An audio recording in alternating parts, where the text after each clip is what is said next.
Here's the coil. It does not have the ceramic coating on it yet, so that's why we have that little insulating strip in there. Oops, a piece of aluminum.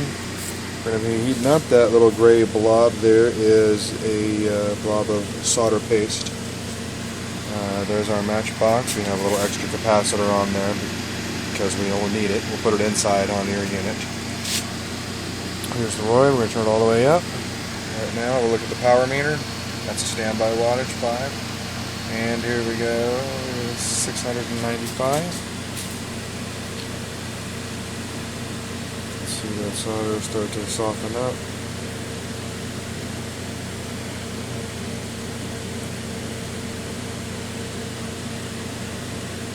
It's smoking, bubbling, and melting. There it goes.